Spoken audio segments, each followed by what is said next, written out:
आप देख रहे हैं एक्शन एनालिसिस और स्टैट्स से भरपूर देश का सबसे बड़ा cricket show cricket predictor sponsored by 1xBet। और ये वो शो है जहां पर क्रिकेट का रोमांच आंकड़ों के साथ मिलता है। और आज मैं सबसे पहले बात करने वाली हूं उस खबर की जिसने एक इतिहास रच दिया है।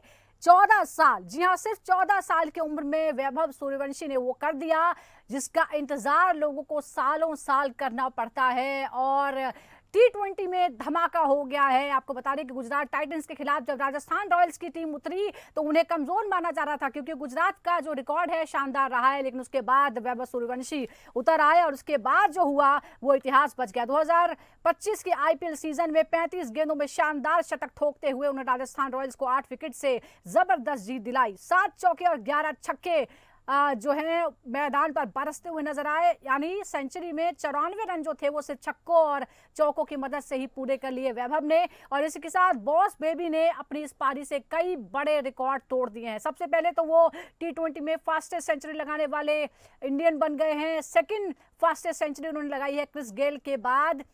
35 गेंदों में सैकड़ा जड़ा और इसके साथ ही ये तमाम रिकॉर्ड जो हैं उन्होंने अपने नाम कर लिए हैं। यंगेस्ट इंडियन है वो जिन्होंने इस तरह से सेंचुरी लगाई है। और उनकी पारी, जैसा मैंने बताया, 7 चौके 11 छक्के उनकी पारी में शामिल थे। और जो उन्होंने किया है उसके बाद हर तरफ से उनकी तारीफ हो रही है।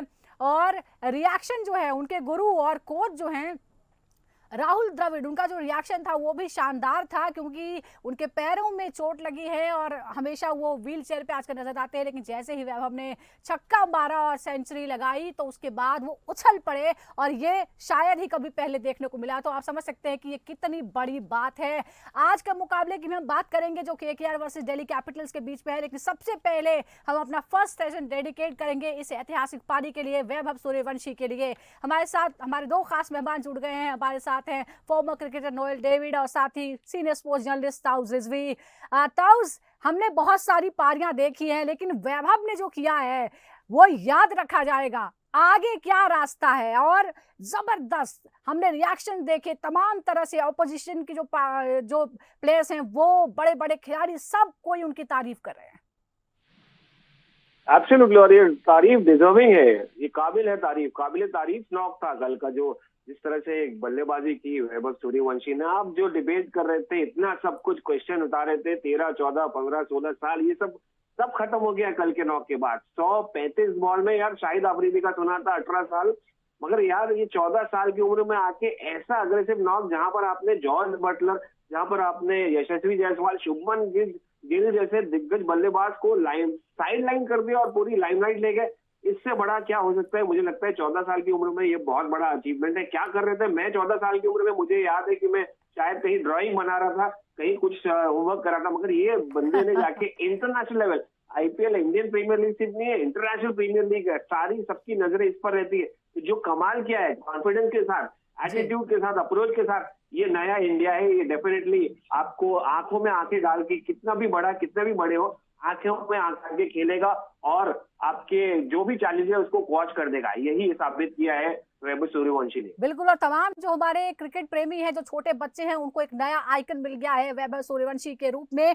और उनकी पारियों का हम जिक्र करते हैं। 14 साल की उम्र में जो सबसे युवा शतकवीर वो बन गए हैं और ये सिर्फ उनकी तीसरी पारी थी जिसमें उन्होंने ये जो इतिहास है वो बना दिया है। और साथ ही अगर हम छक्कों की बात करें तो सबसे ज्यादा छक्के एक पारी में उन्होंने लगा दिए हैं, 11 छक्के अपनी पारी में लगाए। और एक और बात यह है कि जायसवाल, यानी यशस्वी जायसवाल, जो उनसे थोड़े से बड़े हैं, वो भी उनके साथ डटे रहे और दोनों ने मिलकर 166 रनों की जो है साझेदारी यहां पर की। नोएल, आप क्या कहेंगे? सबसे तेज शतक यहां पर लगा, रिकॉर्ड बना दिया इस छोटी उम्र में। आप उनकी बल्लेबाजों को किस तरह से आंकते हैं? क्योंकि जब उनके बारे में पहली बार सुना गया तो कहा गया कि ये क्या चीज है, ये चाइल्ड प्रोडिजी है। ब्रायन लारा को अपना आइडियल मानते हैं, क्या वो झलक दिखी आपको? बिल्कुल, थोड़ी सी वो झलक दिखी है क्योंकि जो स्ट्रोक मेकिंग थी, सिमिलरिटी थोड़ी दिखी है ब्रायन लारा की, बस ज्यादा क्रिस गेल की दिखी है। जो तरीके से मारते हैं ठहर के, इट अमेजिंग था। देखिए मेरे हाथ में गूज़बम्प्स आ रहे हैं लड़के के बारे में बात किया तो दैट शोज द टैलेंट जितना अपने कंट्री में है, कैसा प्रोड्यूस कर रहे हैं टैलेंट। आई थिंक ये थोड़ी बहुत नहीं, ज्यादा क्रेडिट राहुल द्रविड़ को भी देना चाहिए, क्योंकि बिल्कुल। जो मैच्योर किए हैं आईपीएल में सूर्यवंशी को, उनको पता है कि कब इसको मैदान में उतारना है, कब इसको एक अपॉर्चुनिटी देना है, और बराबर टाइम पे अपॉर्चुनिटी दिया गया है लड़के को, और लड़के ने काफी बड़ी दिल से ग्रैब किए, और कल जो गेम खेली है, वाह क्या बात है। आई मैं टीवी ऑन किया तो 25 पे बैटिंग कर रहा था, मतलब भाई ये लड़का, पता नहीं बैक ऑफ द माइंड थोड़ी बहुत कह रहा था कि ये लड़का कुछ कर सकता है, अगर करेगा तो शायद ही बी एस्ट, एंड प्रूव मी और not, he has done what कोई नहीं कर सकता है। आई थिंक गॉड के बाद, मास्टर सचिन तेंदुलकर के बाद, आई थिंक ये, I am not comparing anything, but ये लड़का T20 फॉर्मेट की जो बॉलर की धुलाई की है कल, हाई वॉचिंग थी, हाई कैचिंग थी, जो तरीके से stroke making all around the ground, पूरी ग्राउंड की तरफ से जो मारे हैं, I think it was just, I no words to express कि ये लड़का कहां तक जा सकता है, और शायद जल्दी से अगर उसको अपॉर्चुनिटी मिले, और I will also go and watch his match, बिल्कुल। क्योंकि जो तरीके से he batted yesterday, it was just amazing. बिल्कुल अमेजिंग अमेजिंग है, जाहिर तौर पर ये पारी अमेजिंग है, लेकिन ताउस जब हम 14 साल 32 दिन की उम्र के एक बच्चे की बात कर रहे होते हैं, तो हम ये एक्सपेक्ट नहीं करते कि वो इस तरह से तमाम जो बड़े बड़े बॉलर्स वहाँ पर थे उनको भी धराशायी कर देगा। ईशांत शर्मा की तस्वीरें भी सामने आई हैं कि किस तरह से वो बिल्कुल डिसअपॉइंटेड नजर आ रहे थे, कितना महंगा पड़ा उनका ओवर भी।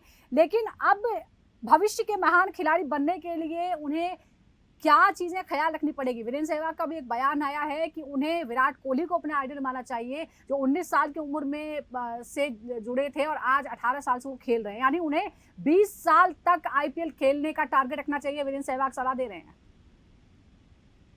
और ये मॉडर्न डे की सलाह है। नॉर्मली और क्रिकेटर अगर आप पिछले जमाने में होते तो शायद आईपीएल नहीं होता, तो शायद उनको कहा जाता कि भाई टेस्ट क्रिकेट पे फोकस करो, ओडीआई पे फोकस करो, और टीम इंडिया खेलने की कोशिश करो। ये अच्छी सलाह है कि 20 साल आईपीएल खेलने की, क्योंकि आज मॉडर्न डे क्रिकेट, और ये हमको एक्सेप्ट करना पड़ेगा कि ये एटीट्यूड, ये अप्रोच यंगस्टर्स लेके आएंगे। मुझे याद है देवधर ट्रॉफी में जब ईशांत शर्मा को खेल रहे थे पृथ्वी शॉ, ऐसे ही जबरदस्त टैलेंट थे, ऐसे ही उनको आगा जा रहा था कि यार फ्यूचर नेक्स्ट बिग थिंग है, और डेफिनेटली अभी भी टैलेंट पोजेस करते हैं, मगर ये बंदे ने सब कुछ सुपरसीड कर लिया है। 14 साल की उम्र में आके इसने दिग्गज मोहम्मद सिराज कही है, प्रसिद्ध कृष्णा, ईशांत शर्मा, राशिद खान जैसे अटैक को पीछे छोड़ दिया, तहस नहस कर दिया, तो ये बहुत बड़ी बात है। तो मैं ये कहूंगा कि भाई आप देखिए, स्टाइल तो आप अपनी वैसी रखिए, मगर कहीं ना कहीं आप एक विजन लेके चलिए। टीम इंडिया के लिए खेलना है, लंबा खेलना है, टीम इंडिया के लिए नए रिकॉर्ड बनाना है। तेंदुलकर का तो नहीं, बट तेंदुलकर के आसपास लेके, सचिन के आसपास जाके आपको लंबा खेलना है। तो प्रोसेस है, at the end of the day आपको खेलते चले जाना है, कंसिस्टेंसी दिखाना है, हंगर रखना है। देखिए अभी तो ये शुरुआत है, अभी ये प्रेशर में नहीं थे इनको। बिल्कुल हमने देखा था कि पहले मैच में जब वो आउट हो गए थे 34 के स्कोर पर, तो वो रो पड़े थे, और हर कोई देख रहा था कि जो छोटा बच्चा आज निकला है, आज पहली बार ग्राउंड पे आया था, वो किस तरह से रोया। लेकिन उसके बाद कल की भी हमने तस्वीरें देखी, और पृथ्वी शॉ का भी आपने जिक्र किया है, शायद इसीलिए लोग, वीरेंद्र सहवाग ने सलाह दी है, उन्होंने ये भी कहा है कि हमने बहुतों को देखा है लेकिन वो बहुत आगे नहीं बढ़ पाए, इसलिए आपको टारगेट जो है वो भविष्य को लेकर बहुत लंबा टारगेट रखना होगा, और इसमें डिसिप्लिन और जो तमाम लोग हैं वो सपोर्ट करने वाली बहुत महत्वपूर्ण भूमिका निभाते हैं। एक बहुत ही अच्छा सपोर्टिंग रोल भी यशस्वी जायसवाल का देखने को मिला। नोएल, आप यशस्वी को क्या कहेंगे? यशस्वी ने जिस तरह से उनका साथ दिया, 166 रनों की साझेदारी हुई दोनों के बीच। देखिए, जब आपकी अदर एंड पे युवा खिलाड़ी जो गेंदबाज की छक्के छुड़ा रहे हैं, तो आप एक स्पेक्टेटर होके मजा लीजिए। वही तो कर रहे थे यशस्वी जायसवाल, नॉन स्ट्राइकर एंड पे मजा ले रहे थे वो उसकी बैटिंग पे। हर बॉल पे जो आके ग्लव को मार रहे थे, शाबाशी दे रहे थे, तारीफ कर रहे थे, तो मजा काफी, यू कुड सी यशस्वी हंस रहे थे अदर एंड पे। जो मोहम्मद सिराज काफी बढ़िया फॉर्म में थे बॉलिंग में, उनको मारे, ईशांत को मारे, जो डेब्यूटेंट इमाम को मारे, सबको धुलाई की है वैभव ने। तो इफ मैं यशस्वी की जगह पे रहता तो मैं भी मजे लेता था, यार ये क्या हो रहा है, ये तो someone is going after the bowlers and I will have fun at the बिल्कुल, और हमने other बाहर end. की भी तस्वीरें वही देखी तय कर जब रहे थे. दोनों साथ में नजर आ रहे थे और कैसे यशस्वी ने कंधे पर हाथ रखा हुआ था वैभव के, एकदम बड़े भाई की तरह उन्हें सपोर्ट करते हुए नजर आए। और जाहिर तौर पर जैसे हम कहते हैं कि T20 में किसी भी एक दिन कुछ भी हो सकता है और वैसा ही कुछ हुआ। टेबल पर बिल्कुल मजबूत फॉर्म में जीटी नजर आ रही थी, लेकिन राजस्थान रॉयल्स ने और वैभव सूर्यवंशी ने सब कुछ पलट दिया। पूरी तौर पर का राजस्थान रॉयल्स और वैभव सूर्यवंशी का ही दिन था। चलिए अब आज के दिन की बात कर लेते हैं। आज एक और बड़ा मुकाबला है, दिल्ली कैपिटल्स वर्सेस केकेआर का ये मुकाबला होने वाला है। दिल्ली कैपिटल्स अपना पिछला मैच 2 दिनों पहले ही अपने ही होम ग्राउंड में आरसीबी के खिलाफ हारी है, इसीलिए थोड़ा सा प्रेशर जरूर महसूस कर रही होगी। आंकड़े क्या है हेड टू हेड में बता देते हैं। 33 बार आमना सामना हुआ है, दिल्ली कैपिटल्स ने 15 बार और केकेआर ने 18 बार जीत हासिल की है। और पिछले कुछ 10 मुकाबलों की हम बात करें जो कि अरुण जेटली स्टेडियम में यानी जो जहां आज मैच हो रहा है वहां पर जो मुकाबला हुआ है, तो 5-5 जो है वो दोनों ने जीते हैं। ये रिकॉर्ड पुराने रिकॉर्ड कहते हैं। अब बड़ा सवाल ये है कि आज क्या होने वाला है। जिस तरह से ताउस यहाँ हम दिखा रहे हैं, इन दोनों मुकाबले की हम बात कर लेते हैं। हम तो पूरी तरह से वैभव में हो चुके हैं, लेकिन अब केकेआर और दिल्ली की बात करते हैं। तो क्या आपको लगता है कि इस सीरीज में तो दिल्ली कैपिटल्स डोमिनेट करे, हालांकि पिछले मुकाबले में अपने ग्राउंड पर वो हारी। केकेआर ओवरऑल थोड़ी सी बढ़त ले हुए। आज आपको क्या लगता है किसका पलड़ा भारी हो सकता है? देखिए, एक एक पॉइंट या कहेंगे दो पॉइंट या एक विक्ट्री बहुत क्रूशियल होती है। आपने पिछली मैच में आरसीबी से पहले देखा कि भाई टॉप ऑफ द टेबल से दिल्ली कैपिटल्स, और जिस तरह से आरसीबी ने उनको हराया, सडनली वो चौथे नंबर पे आ गए। तो कितना इंपॉर्टेंट होता है, हर एक मैच इंपॉर्टेंट है गोइंग इनटू द प्लेऑफ्स। और लगभग 9-10 मैचेस हो गए सबके। तो दिल्ली कैपिटल्स अभी भी ऐसा नहीं है कि ये फेवरेट सीजन से हट जाएंगे, डेफिनेटली फेवरेट रहेंगे। जब घर पे खेल रहे हैं, जब आपका टीम सिर्फ एक ही मैच आ रहा है, लगातार जीतते आ रहे हैं, top of the point table रहे हैं ओवर द टाइम, तो मुझे लगता है फेवरेट अगेन ये रहेंगे। खास करके उनका स्पिन अटैक जो है कुलदीप यादव, अक्षर पटेल के साथ, और विकेट जिस तरह से स्लो टर्न हो रही है, आसान नहीं है बैटिंग करना, तो वो सब फैक्टर्स लेके दिल्ली कैपिटल्स इंपॉर्टेंट रहेगा कि वो फेवरेट रहे। और उनका डेफिनेटली उनका मोरल डाउन नहीं होगा आरसीबी से हारने का, क्योंकि वो क्वालिटी मैच था जो आरसीबी हरा की गई है, और खास करके विराट के अंदर। बट मुझे लगता है केकेआर को कुछ आउट ऑफ द वे जाके एक्स्ट्राऑर्डिनरी परफॉर्मेंस डिलीवर करना पड़ेगा अगर दिल्ली कैपिटल्स को उन्हीं के मैदान में। बिल्कुल, दिल्ली कैपिटल्स हारी जरूर थी, लेकिन कोई वो एक तरफा मुकाबला नहीं था। जाहिर तौर पर वहां भी फाइट देखने को मिली थी। और अगर हम अभी दोनों के रिकॉर्ड की बात करें तो 9 मुकाबले खेले हैं दिल्ली कैपिटल्स ने, अपने 6 मैचेस जीते हैं, जबकि सिर्फ 3 में जीत हासिल हुई है केकेआर को। नोएल, एक और बात है, अगर हम अलग अलग प्लेयर्स की बात करें तो केएल राहुल जो है वो अच्छी फॉर्म में नजर आ रहे हैं। उनकी फॉर्म की क्या बड़ी भूमिका रहेगी, खासतौर पर जो अरुण जेटली स्टेडियम है वो स्पिन फ्रेंडली मैदान माना जाता है। ऐसे में केएल राहुल की भूमिका आज क्या होने वाली है? काफी इंपॉर्टेंट रहेगा उनकी भूमिका, क्योंकि वो एक ऐसे प्लेयर है जो टीम को साथ लेके चलते हैं, दूसरे प्लेयर्स को भी साथ लेके चलते हैं जब वो विकेट पे हैं। आई थिंक उनका रोल जो है, जब वो मिडिल ऑर्डर आते हैं, नंबर 4 आते हैं, तो काफी इंपॉर्टेंट हो जाती है टीम के लिए, क्योंकि जब वो बड़े स्कोर करते हैं तो टीम की फायदा होता है, और दूसरे प्लेयर्स भी काफी अपनी रोल निभाते हैं। आई थिंक ये इम्पोर्टेंट है राहुल की। शायद 2 मैच से फेल हो रहे हैं, बट वो 30-40 भी कर रहे हैं, तो काफी अच्छी है। बट जब वो करते हैं तो टीम को जिताते हैं। वो बैंगलोर में देख चुके हैं अपन, जब वो सिंगल हैंडेडली आरसीबी के अगेंस्ट जीता है। आई थिंक उनको रहना जरूरी है एंड तक, क्योंकि अगर वो एंड तक है तो डीसी के लिए काफी फायदा होगा। बिल्कुल ये फायदा हो जाएगा। हालांकि केकेआर का पिछला मुकाबला धुल गया था, ये भी हमें गौर करना होगा। इसकी वजह से थोड़ी और मुश्किल हो गई थी, क्योंकि एक पॉइंट जो है वो बढ़ गया था दोनों के बीच। केएल राहुल ने पिछले मुकाबले में 41, उससे पहले 57, 28, 38 और 15 जो है स्कोर किया था। अजिंक्य रहाणे यानी दूसरे टीम के कप्तान की अगर हम बात करें तो 50 उन्होंने गुजरात के खिलाफ बनाए थे, उससे पहले 17, 20 और 61 रन उन्होंने बनाए थे। और पिछले मुकाबले में तो मैच आगे बढ़ ही नहीं पाया था। लेकिन अगर हम यहाँ देखें, दिल्ली कैपिटल्स मौजूदा सीजन में बेहतर स्थिति में है। जाहिर तौर पर इसका आत्मविश्वास पर तो असर पड़ेगा ही ना। था उस अगर केकेआर ओवरऑल अच्छा भी कर रही हो, दूसरे सीजन में भी कर रही हो, डिफेंडिंग चैंपियन भी हो, लेकिन डीसी जिस फॉर्म में है, हर टीम जो है वो थोड़ा घबरा रही है उसके सामने। नहीं, देखिए केकेआर उतना ही बेहतर नहीं कर रही जैसे एक डिफेंडिंग चैंपियन को करना है। वो तो दिल्ली कैपिटल्स कर रही है कि भाई वो पिछले इतने सालों से कोई क्वालिफिकेशन हुआ नहीं, मगर फाइनली जो रूप दिखाया उन्होंने वो डिफेंडिंग चैंपियन जैसा दिखाया है। तो कहीं ना कहीं मुझे लगता है कि यार इनका जो कंसिस्टेंसी है, इनका जो रीजन ऑफ ये है कि अक्षर पटेल जिस तरह से उन्होंने लीड किया है, जिस तरह से उनको कप्तानी दी गई थी केएल राहुल के डिनाई करने के बाद, और बखूबी निभा रहे हैं, चाहे वो गेंद से हो, बल्ले से हो या आउटफील्ड में हो। तो एक कॉन्फिडेंस टीम, ये कहा जाता है ना कि team is as good, captain is as good as his team, तो Right. वही रंग रूप दिखा रही है। और केएल राहुल का एडिशन डेफिनेटली वो एक्सपीरियंस बहुत सारा लेके आते। कहीं ना कहीं उनका टॉप फॉर्म नहीं होने के बाद देखिए टॉप ऑर्डर में मैकग्रा जिस तरह से कंसिस्टेंसी नहीं दिखाया, फिर फैफ को लिया गया, तो टॉप ऑर्डर कंसिस्टेंसी नहीं दिखाने के बाद भी ऐसा डोमिनेट करी दिल्ली कैपिटल्स तो बड़ी बात है, मगर आगे जाके उससे फर्क पड़ेगा। देखिए अगर आपको एक फुल चैंपियन टीम बनना है तो आपको हर एरिया को फिलअप करना पड़ेगा, वो गैप जो है उनको कहीं ना कहीं भरना पड़ेगा, और कंसिस्टेंसी वैसी आएगी जब आप हर एरिया को फिलअप कर देंगे और रन बनाएंगे, चाहे टॉप ऑर्डर में, मिडिल ऑर्डर में या जी, फिनिश करने के बिल्कुल। बाद। और आपने हर फास्ट ऑर्डर की बॉलर्स को बात भी की है क्रेडिट तो जाता है। केकेआर के लिए राह थोड़ी और मुश्किल है, क्योंकि सिर्फ 3 मुकाबले वो जीती है और अब आज लगाकर कुल 5 मैच जो बचे हुए हैं उसके प्लेऑफ में जाने के लिए, अगर वो पांचों जीतेगी तभी जो है उसकी सर्वाइवल के चांसेस, आगे बढ़ने के चांसेस रहेंगे। लेकिन जिस तरह से हम अलग अलग ग्रुप की बात कर रहे हैं, तो नोएल यहाँ ये भी देखने को मिला है कि जो केकेआर का टॉप ऑर्डर है और मिडिल ऑर्डर है वो थोड़ा सा लड़खड़ाया हुआ नजर आता है। क्या ये सबसे क्रिटिकल होगा दिल्ली के खिलाफ, और एक बहुत बड़ी फिक्र की भी बात है? बिल्कुल, ये है तो डाउनफॉल है केकेआर की, क्योंकि ना उनकी टॉप ऑर्डर क्लिक हुई है, ना उनकी मिडिल ऑर्डर क्लिक हुई है, ना उनकी बॉलिंग, ना उनकी फील्ड। ओवरऑल अगर देखें तो they have not been consistent at all KKR ये साल। जो कंसिस्टेंसी लास्ट ईयर दिखी, जो तरीके से कॉम्बिनेशंस बने, जो तरीके से उनकी जो बॉलिंग थी, फील्डिंग थी, बैटिंग थी, जो स्कोर्स कर रहे थे, इंडिविजुअल स्कोर्स कर रहे थे लास्ट ईयर, वो नहीं दिख रहा है ये साल केकेआर में। ये है डाउनफॉल केकेआर की।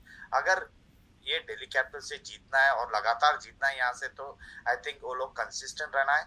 उनकी टॉप ऑर्डर जो उनकी ओपनिंग पेयर है, सुनील नारायण और अजिंक्य रहाणे, एक अच्छी पावर प्ले में अच्छी स्टार्ट देना चाहिए। जो जब देते हैं तो मिडिल ऑर्डर आके कैपिटलाइज करना चाहिए, देन ओनली इनकी जो स्कोर है, जो रिक्वायर्ड स्कोर, जो भी है टारगेट स्कोर है, वो मिलेगा। नहीं तो वरना ये बीच में लटकाते रहेंगे कि भाई आप करो, नहीं मैं करूंगा, ये नहीं होगा। एक टीम गेम है, कंसिस्टेंट, हर कोई कंसिस्टेंट रहना है। अगर जीतना है यहाँ से लगातार, तो आपको कंसिस्टेंट परफॉर्मेंस, कंसिस्टेंस जो है दिखाना ही होगा, आप कोई मौका ही नहीं है। अगर आप एक भी मैच हारे तो लगभग बाहर ही आप हो जाएंगे। और इस बीच एक और आंकड़ा हमारे सामने, आईपीएल के जो कुछ 82 मैच हुए हैं इस मैदान में, दिल्ली के अरुण जेटली मैदान में, यहाँ पर 47 बार दूसरी पारी में बल्लेबाजी करने वाली टीम जीती है। और हमने पिछली बार भी देखा था आरसीबी ने किस तरह से सफलतापूर्वक लक्ष्य का पीछा कर लिया। तो जाहिर तौर पर यह भी जो है वो इंपॉर्टेंट रह सकता है, टॉस बहुत इंपॉर्टेंट रहेगा। अब जरा बैटल्स पर नजर डाल लेते हैं, क्योंकि ये बैटल्स जो है ये भी बहुत इंपॉर्टेंट होती हैं। पहली बैटल जो हमारे सामने है वो डुप्लेसिस और सुनील नारायण के बीच है। 46 गेंदों का एनालिसिस है, 37 रन, एक बार आउट, 15 डॉट बॉल्स, 46 में से 15 डॉट बॉल्स हैं, एक चौका लगा है, सिर्फ 80 का स्ट्राइक रेट है। ताउस, आप इस पर क्या कहेंगे? ये जो दोनों के बीच है, हम देख रहे हैं कि डुप्लेसिस को खासा परेशान किया है सुनील नारायण ने। क्या इस मुकाबले में एक खतरा होंगे? डेफिनेटली खतरा तो होंगे। जिस तरह से आपने स्टैटिस्टिक्स बताया उस हिसाब से फैफ डुप्लेसी तो स्ट्रगल करते हुए नजर आ रहे। मुझे अभी मैं विजुअलाइज करने लगा कि किस तरह से आगे पीछे करते होंगे, मगर टॉप ऑर्डर बैट्समैन है, देखिए ऐसा बहुत कम मौका मिला होगा फैफ डुप्लेसी को कि यार वो नीचे तक खेले, और नंबर ऑफ बॉल्स भी कुछ ज्यादा नहीं है, तो और एक ही बार विकेट निकाला है। तो समझिए फैफ डुप्लेसी का काम है शुरुआत देना, क्योंकि नए बॉल से खेलते हैं, पावर प्ले में मैक्सिमाइज करना। मगर सुनील नारायण को जब मौका मिला, अगर नए बॉल से डालेंगे तो शायद उनको ट्रबल तो करेंगे, मगर एक बार विकेट लेना और ज्यादा डॉट बॉल डालना मतलब कि इतना आसान नहीं होगा फैफ डुप्लेसी के लिए। एक अच्छा कॉन्टेस्ट मैं मानता हूँ इनका रहेगा, और अगेन सुनील नारायण कहीं ना कहीं ट्रायम्फ करेंगे फैफ डुप्लेसी के ऊपर, और खास करके उनका इतना कन्विंसिंग फॉर्म मुझे टच नहीं नजर आ रहा है। देखिए हालांकि दोनों का ही बहुत अच्छा जो फॉर्म है वो नजर नहीं आ रहा है। एक और बैटल है अजिंक्य रहाणे वर्सेस कुलदीप यादव। 27 गेंदों का एनालिसिस है, 19 रन, 2 बार आउट, 12 डॉट बॉल्स हैं, एक चौका, कोई छक्का नहीं, 70 का ही स्ट्राइक रेट यहाँ पर है। नोएल, आप जरा ध्यान से देखिए, रहाणे ने आईपीएल में डीसी के कुलदीप यादव के सामने स्ट्रगल ही किया है, क्योंकि वो 27 गेंदों में 2 बार जो है उन्हें आउट कर देते हैं और सिर्फ 19 रन बनाते हैं। क्या रहाणे के हालिया फॉर्म को देखते हुए ये थोड़ा और मुश्किल हो सकता है केकेआर के लिए, और डीसी के लिए ये राहत की खबर है?